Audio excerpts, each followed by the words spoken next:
Okay guys, so on today's video we're gonna be replacing the air dryer on this 2015 International Prostar. The dryer is just below the cab. As you can see, that's the filter.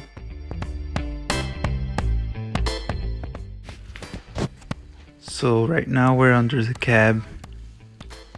That's the dryer.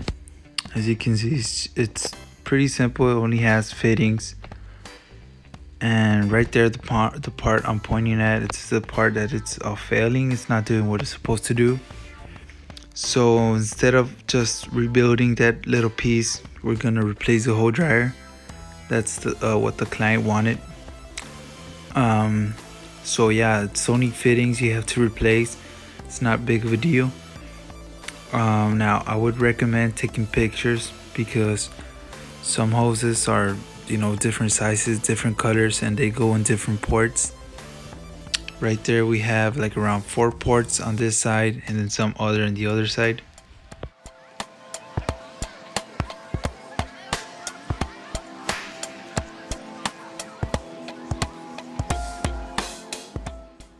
So when I remove hoses from crusty and old quick fittings, I always use a wrench that fits just around the hose, so it helps me with more leverage. It's kind of way easier. Now make sure whenever you remove hoses from the quick fittings, make sure there's no pressure, there's no air in the system. That way the hose can come out very easy, because you will struggle a little bit when there's air. There's pressure that won't let the quick fit release the hose.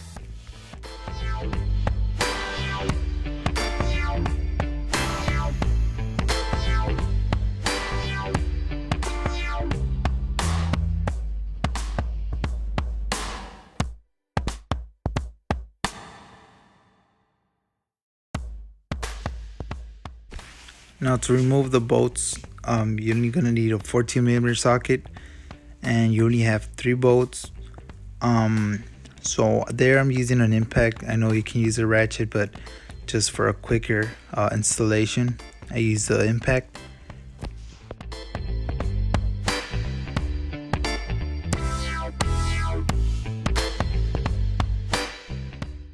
So after removing the bigger air hose, you have more access to the 3rd bolt. Now after you remove it, the whole dryer comes apart. Now here, you see me removing the fittings because the customer wanted me to replace them into the new dryer. But at the end of the day, it didn't work. Some of them were still leaking air. So I do recommend buying new fittings. It avoids a huge delay because I did had to spend another 30 minutes removing the fittings and putting in the new ones. Now when you buy the new fittings, make sure you take the whole dryer with the fittings in it, or if you just want to take the fittings only, that way the parts store can give you the correct ones, because I did spend some time trying to look for the correct ones and it's a huge delay. Also take pictures of the fittings in the dryer, that way you put them back correctly.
Now here, I don't know if you notice where there's like a little O-ring.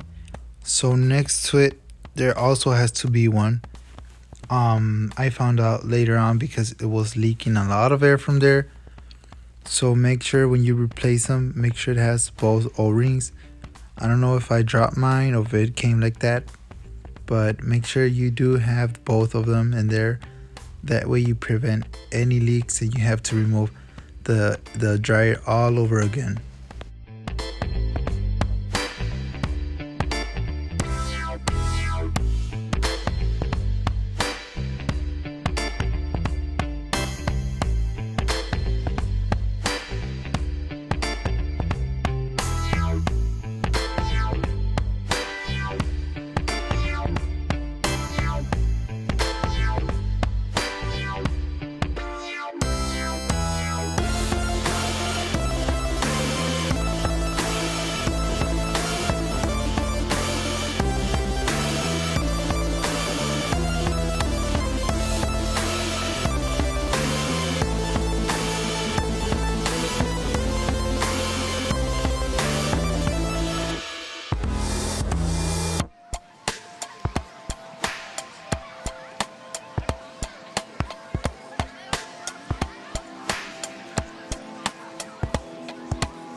Okay guys, that's it.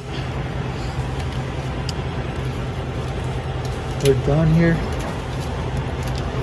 It was a pretty easy repair. It does take a little time. It does take a little time replacing the fittings. Now I replaced only one. The client didn't want to pay for the new ones, so I put the old ones back. They were working. Hopefully they don't leak air anymore.